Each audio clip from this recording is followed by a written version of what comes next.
we've profited off our pain, whether that be through comedy, whether that be through hip hop.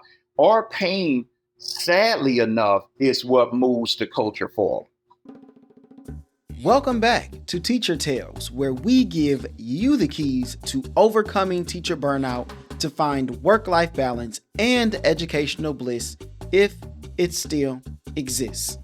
I'm your host, Tony Rambles, and on this episode of Teacher Tales, we learn that cultural relevance enhances student engagement, creative approaches improve learning, and student excitement drives success.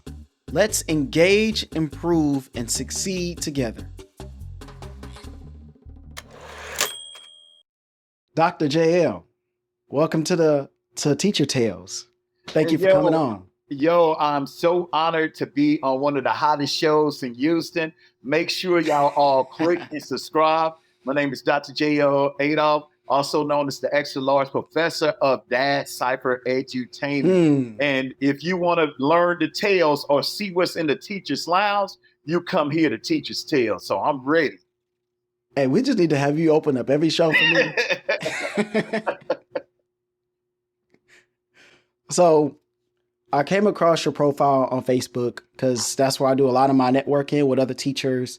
And since it's the summertime, we can't just talk about the same old curriculum stuff, the same old stories I have with kids. I want to bring in a different flavor. And so when I saw what you have, when I saw Dad Cypher, I'm like, okay, we got dads standing in a circle throwing down rhymes, or so please, Doctor, first of all, shout out, explain where this all came from. You got a whole background. I'll just let you go into it now. Okay, well, first and foremost, again, Dr. J.L. Adolph, better known as the extra large professor of Dad Cypher Edutainment. So Dad Cypher Edutainment is a unique origin story because first and foremost, I am a father. Beyond any title that I have, beyond any accolades that I received, I am a father of four beautiful brown babies. Well, not so much babies anymore.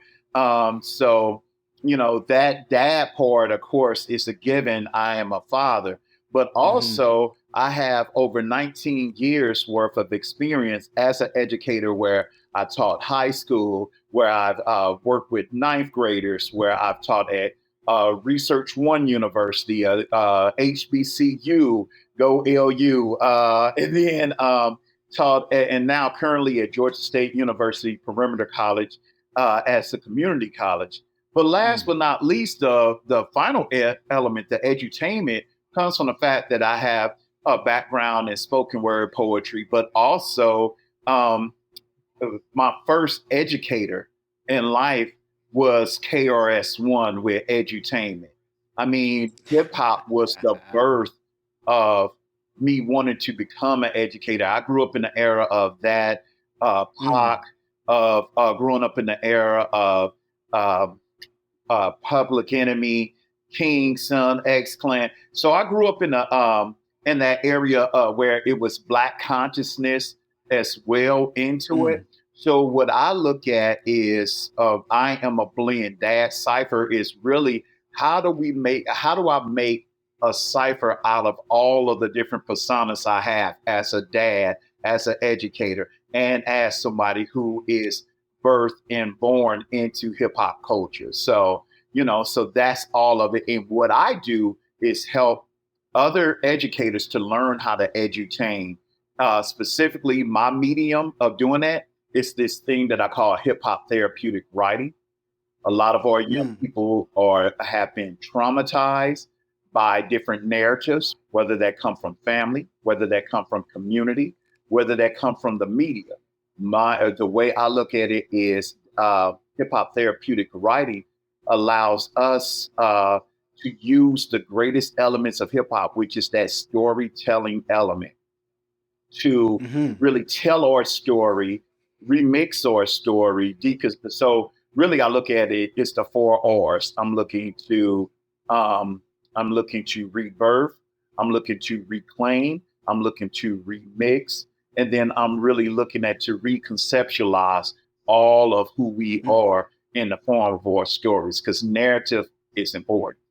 So yeah, so that's a little bit about Dash Cipher Edutainment and how I'm trying to help basically free and liberate the mind of educators to tap into those cultural resources of hip hop to help our young people.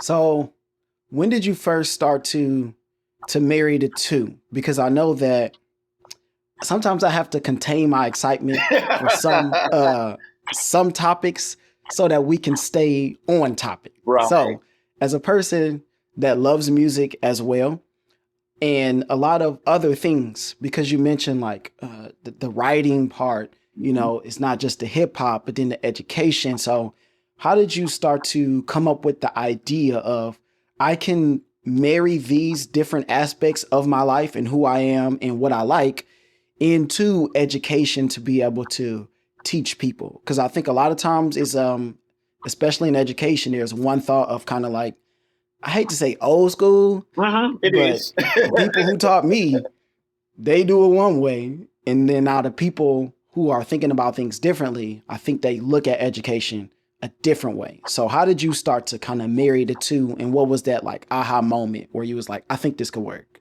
Well, you know what? To be honest, you know what? I often believe that the traumas that we have experienced shape our triumphs later on in life.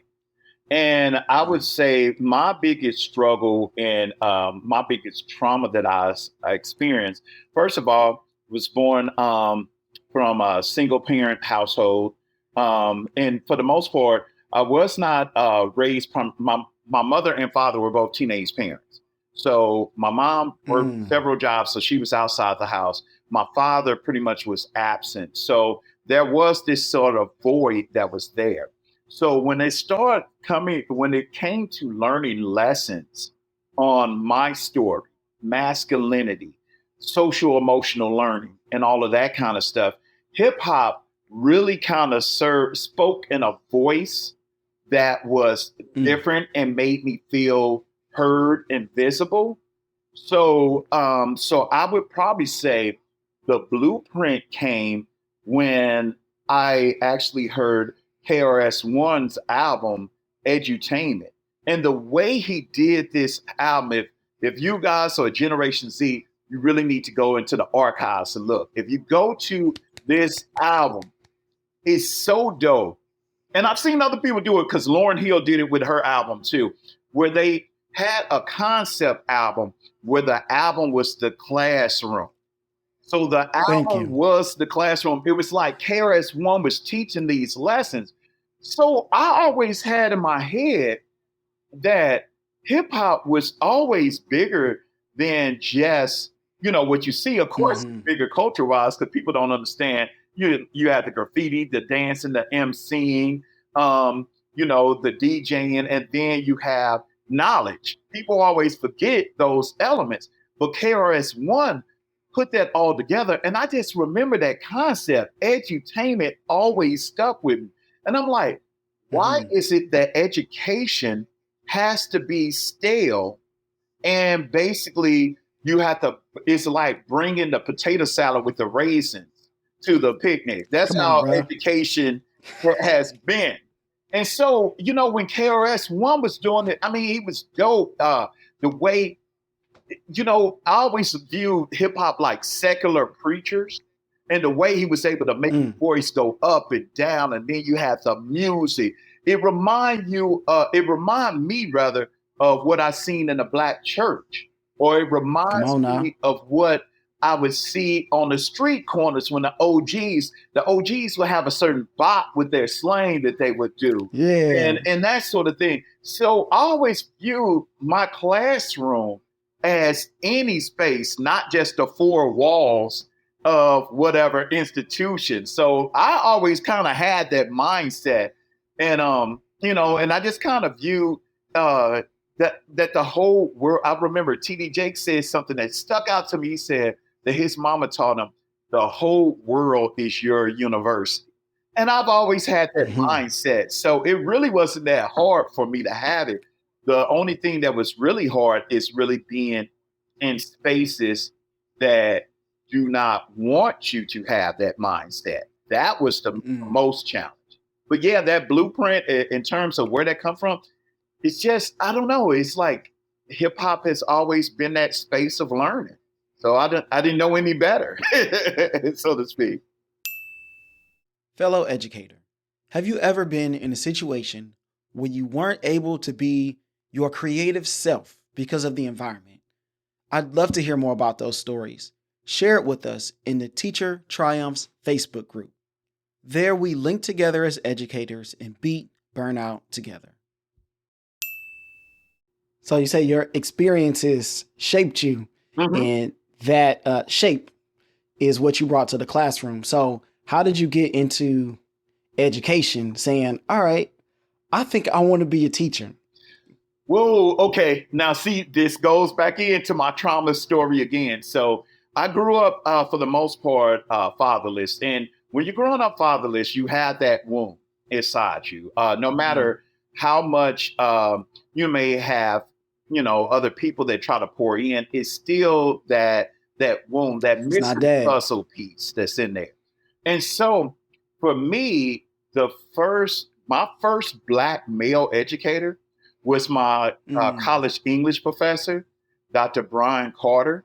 And he, Whoa, whoa, whoa, time out. mhm, You say your first black male educator wasn't until college? correct, yes. Wow. Okay. Okay, Please so continue. yeah, well, let me rewind that a little bit and go back. See, I come up in that era, I'm a Generation Xer. So during Generation X, we were a part of the quote unquote deseg program. And so what Mm-hmm, desegregation mm-hmm. program meant was that we're going to take a bunch of these inner city kids and we're going to ship them an hour, and in my case, an hour and a half away from their communities to quote unquote give them a better life.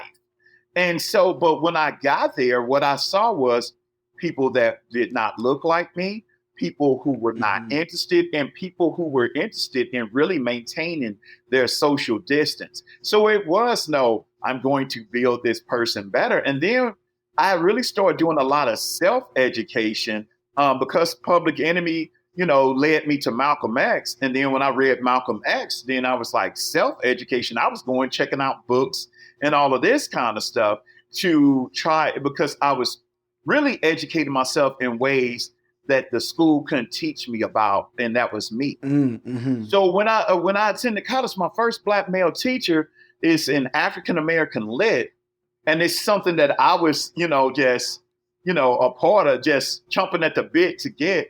Dr. Brian Carter really, inspired me because originally I wanted to write for the Source magazine because I love hip hop, or I wanted to write Mm-hmm. poems for Mahogany Poetry for Hallmark. So doing that kind of stuff.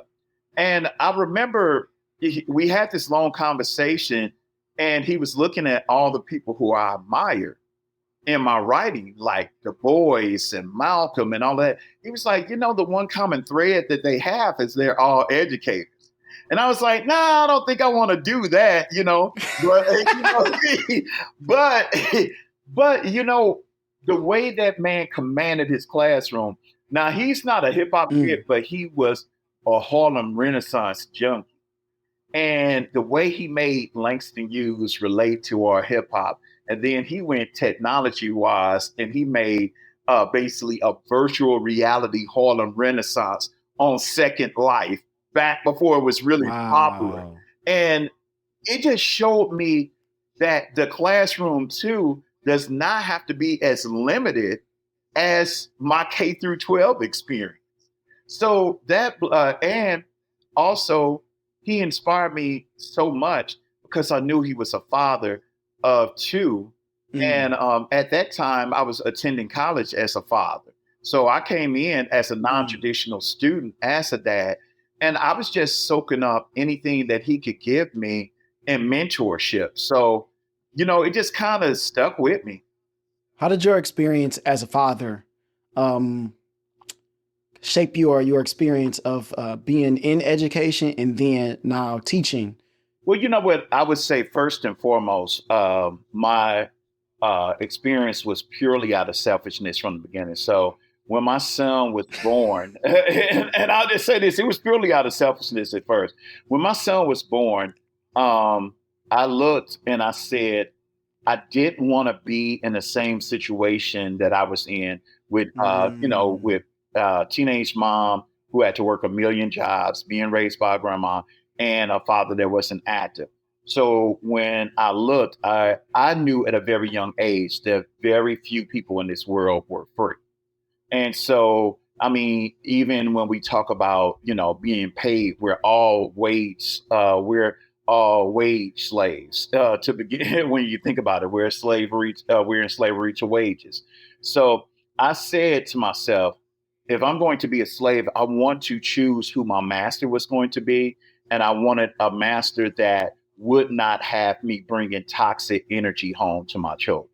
So I decided, mm, watching It's a Different World, and I watched Jada Pinkett Smith character that taught English. I said, wow, that seemed like that with me. She represented hip hop so much, mm, in that character that I decided at a young age. I mean, I decided as a 23-year-old at the time that I wanted to be in a space that I could bring that positive energy. And then mm. after that, I just was thinking the way that I would teach using hip hop. I know hip hop is youth centered, that I know that I would always, in a sense, be sort of fresh and relevant because, I mean, the beautiful thing about hip hop is it's taking the old and how do we remix it to make something new. Yep. So I knew as a dad that my kids would help to keep me relevant and keep me grounded. So I was like, oh, I would always pick their minds. What are your experiences like? Even when they're in kindergarten, I was picking their mind at each stage. Well, what Mm, are they doing? What are they doing? And then just making sure that I would stay there. So I think my children, unbeknownst to them, were my case studies in trying to keep everything, they were my personal development. So I would say they right. definitely do that. But I would say to any dad that's out there that may be listening, first and foremost, you are your kid's first educator. So, and it's your Mm, job to give them the curriculum that the school is not going to give them. And right. I was always a big person in having them to read extra books that they would not read in their classrooms. So we've kind of talked around it. You've introduced it a little bit, but let's dive into the hip hop therapeutic writing approach. Mm, Now, back in my day, and I know I look very young, and I think I mean I am young. I'm 35. okay, I did used to write. I did used to write some rhymes in my early 20s. yeah. Uh, how do you use just how do you integrate it into your curriculum? Like, give us the hip hop writing approach and how you use it. Okay. So, for more details, people can click in to Dad Cypher Entertainment. Yes, But sir. I'll just give Don't give you, it all away. yeah, I'll just give you guys some of it. Hip hop is all about storytelling, and it's all Mm, about putting your that sort of energy out there. When I think about hip hop culture, a lot of what we are trying to do in classroom now, the big hot button issue is social emotional learning. And for those who yeah. don't know, is basically how do we increase our children's uh, emotional intelligence to get them career ready? How do we teach them the soft skills of communication? Because it does them no good if they learn all of these hard skill concepts, but their attitude can take away from wherever growth Mm, they plan on doing. So you have to have that. So when I looked at hip hop, the beautiful thing about it for me is this is the one genre of music where one could wear their trauma as a badge of honor. So, mm, in a sense, like Pop can tell about his stories of poverty, or Juice World could talk about his story of pain and addiction, but no one is going to look at that person as if they are weak. They're going to, in a sense, that vulnerability is a respected place. And so, what I mm, do in my classroom for the most part is I start using these hip hop prompts and saying for journal writing, let's just get your emotions out there. And then the rest of my curriculum is really kind of designed around was really narrative therapy practices, where I work on having Hmm. these students to become experts in their own story. Because one, we have to give them expert ownership.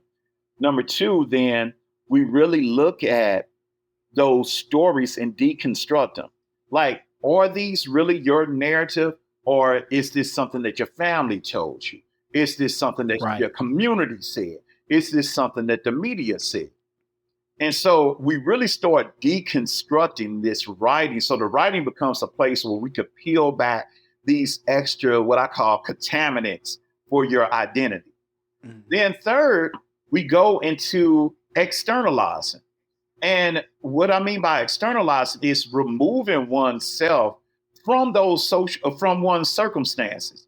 So, for instance, instead of saying, I am depressed, no, I'm living with depression. Depressed is not part of my identity. Mm. Or I am living with diabetes. I am not a diabetic, because I think when we start looking at our circumstances as this is the root of my identity, then it's hard to separate Mm. yourself. So then the final stage is really then remixing the story. Now that you have deconstructed all those contaminants, who are you now at your core? And then how do you then use that story of resilience, to then where you could profit off of the pain that you've had? Because that's what Black Mm. people have done for years. We've profited off our pain, whether that be through comedy, whether that be through hip hop. Our pain, sadly enough, is what moves the culture forward. So, so that's what Ooh. I try to do. Our pain moves the culture forward. And then this is the culture that everybody wants to borrow from Yeah. somehow, some way. And sometimes it ain't borrowing, it's just straight up stealing. Oh yeah, I mean, you know what? Here's the thing. I always say this. Everybody wants to be Black until it's time to be Black. Mm. It's a cost that Listen. comes with this. That's what That's why the colonizer could never really totally get that, because it's really you can't take the raw. You could try, but authenticity comes into play, and you have to be authentic. Hmm. And that's really about my hip hop therapeutic writing. How can one find their authenticity? And it's so easy for young people in this day and age to lose Mm. authenticity, especially they got like a social media behind them that will give Hmm. them a false sense of who they are. And if you don't know who the hell Yes. you are, then how do you expect to progress? Your life work should be trying to find out your truth, not trying to live out Hmm. somebody else's. So that's what I try Right. to do with the writing. So give us an example of an assignment or an activity that you would give your kids. Maybe it could be a bell ringer or some larger project. Okay, so I'll just so one of the things that I do in the beginning of all of my classes is first and Hmm. foremost, I try to stay in tune with the way that young people are learning. This is another beautiful thing about hip hop. When I was coming up in hip hop, songs were 4 minutes and some seconds, right? Because they had three verses and you had the hook in between, or maybe a bridge, Hmm. and that was it. So the attention span was longer because you had people that were rapping to us and they were well read. They came from that 60s era. So as time has progressed and moved on, what you have found is hip hop songs only last 2 minutes now. So Yep.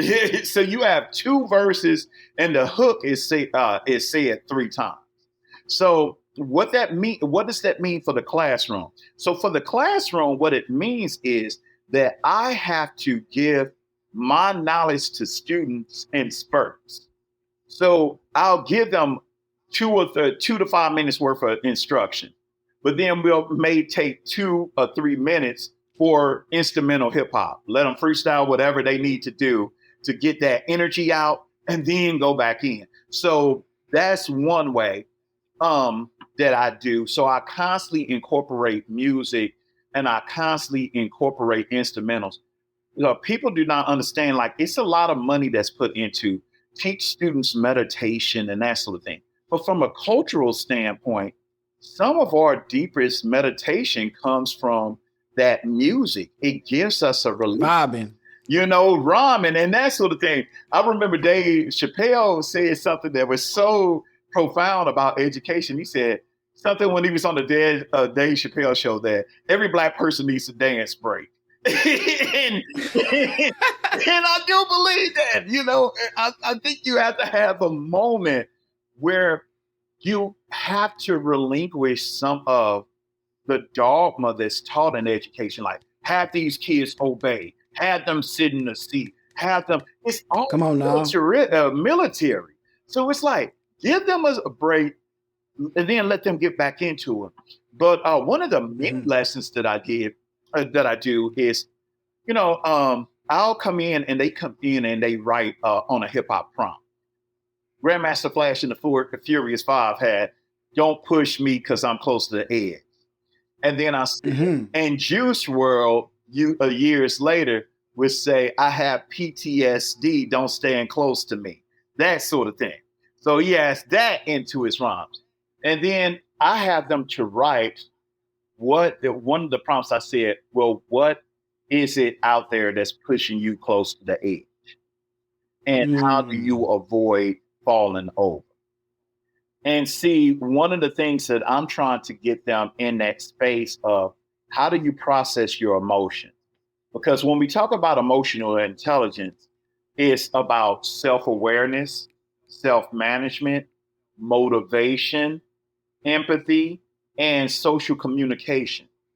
We have to really get these kids into practice and trick them and conceal our intentions. If we say, hey, we're going to do this emotional intelligence, nobody's going to be into it. Boo! Right. We're out. But if you talk about Juice World, and then first of all, they look at me and like, what you know about the Juice World and blah, blah, blah. Exactly. That sort of thing. So, but then you start listening and reading and hearing the stories, then they're realizing, wow, what is my story? And so then Juice World offers a template for you to gut out his story and input your story into it and start dealing with those things. So that's just one of the many lessons that I do. So I would just say, we really have to make sure that we give them energy in these concentrated bursts. Thank you all for listening to part 1 of the episode with Dr. JL and the hip hop musical influence that's had a great impact on his classroom. Of course, I'll have him on for part 2 on Thursday, and that will be just as amazing as this part. But before we get out of here, remember, music can be used as a powerful educational tool to enhance student engagement. And we all know right now that's the name of the game. Adding that with cultural relevance into your teaching practices creates an impactful classroom for student learning and emotional development, because we're all trying to teach the whole child, as they say. For more teacher tips on burnout and time management, join our Facebook group, Teacher Triumphs Overcoming Burnout. This is where we share applicable strategies, encourage each other on the journey through education. Until next time, keep teaching, keep learning, and I will see you all on the next journey.